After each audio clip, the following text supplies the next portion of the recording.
Hey guys, Ryan here from Indy Wrestling School, and Dutch Mantell is back, dropping more words of wisdom here for everybody to listen to, and it's coming up.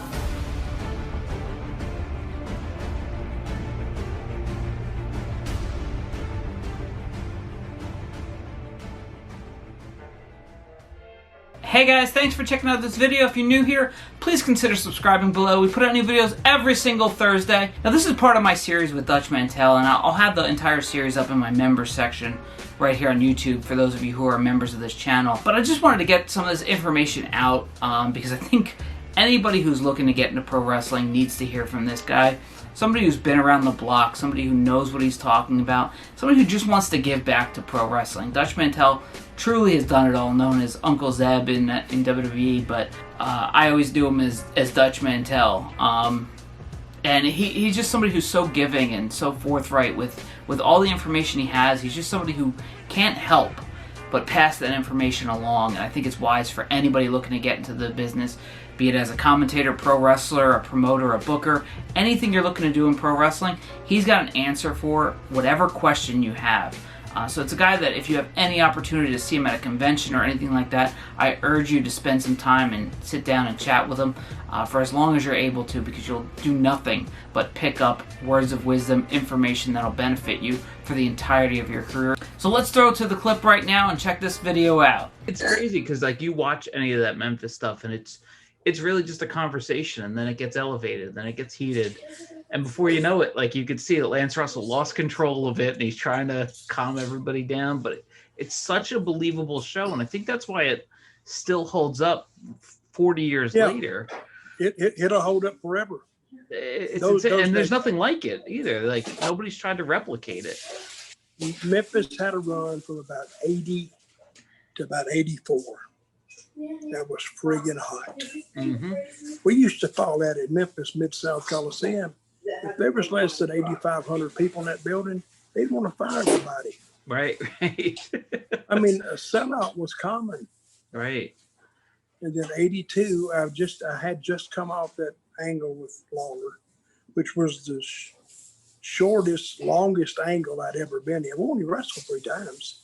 Right. In about 4 months. We only wrestled like 3 times. I mean, in each city. Right. And then Andy Kaufman followed that. So it was a hot act. Right. Then an act that was kind of hotter because of Kaufman's. And national too, technically. Yep. So it just. There's so many good angles that they did that nobody has recreated or done since.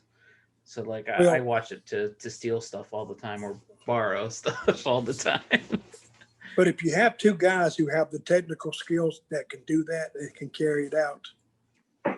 Right. So you can come up with all kind of great ideas. Yeah. You come up with a great, say, a movie in your head, but it's how is it acted out? Right. I mean, that's their job, not your job.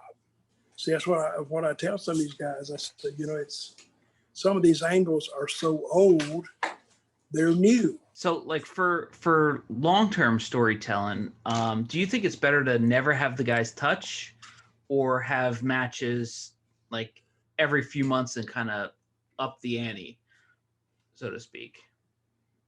Well, that's what you feel on the ground. Mm-hmm. So if you need to keep this house kind of pumped, go with it. Right. So you can always get out of it and go back to it. Just don't finish it. Right. You see what I mean? Yeah. And never go so far. I don't know if you'll understand this, but I used to have a saying: never go too far where you can't back up. Okay. Because I've seen shoot angles, and all of a sudden, I'm thinking that angle. Ooh, they didn't like that with that. Because if it confused them. Right. And I said, well, I won't book that match. I'll just get out of it, let it get out of people's mind, and come back to it. Right. See, I did an angle a lot on TV one day. We should talk about the belt and this, that, and other, and whatever. So we had this match. And I was beating the shit mean, I'm rolling out of the ring, and I can't get it going, and I try to get it going again. He beats me up, and I'm getting frustrated. And I roll out of the ring. I said, wait, man, we need to stop this. And Lance said, what? He said, Lawler, come here. I had to come on the desk. I said, listen, man, I respect you, this. I think you're the greatest, whatever, but we shouldn't be fighting each other. You know what we need to do? We need to team up and fight Jimmy Hart and his guys. Because they're in the back right now watching us, and they're laughing their heads off. Right, So right. look at those two stupid guys. They're killing each other. And then Lawler looked at me, looked at the people. Of course, they wanted to see that. He said, you want to see me and Dutch Mantell team up and go after Jimmy Hart? And of course, the other said, yeah, but he wasn't sold on it. And I had my hand out there. And he said, no, you want to do this, right, Dutch? I said, yeah, let's go after those guys. Let's quit killing each other. And so Lawler shook my hand and turned around to the people. I nailed him, beat him, and threw him in the ring, bent him. 1, 2, 3. Did you call that on the fly, or you guys talked about that ahead of time? I think we just come up in the little meeting room at the TV that day. Right, right. Something like that. Yeah. I mean, we never had anything written down for it, nothing. Right. They said, you're against Lawler Monday night, or you against Dundee, or you against somebody Monday night. And Jerry Lawler would always do that. I mean, Jerry Jarrett would always say, go sell some tickets. That's what he'd say. Right. Sell some tickets. And Right. and Memphis was such an outlier anyway, because it had that Channel 5 with that tremendous reach. Yeah. Everything around Memphis is flat or a pancake. So that signal just went straight out. Oh, okay.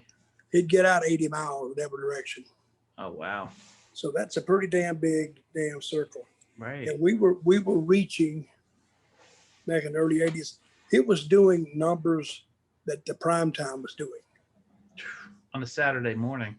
Yeah, it was doing 20s and 21s and 22 ratings, Crazy. not share. It was doing like a 60 or 70 share.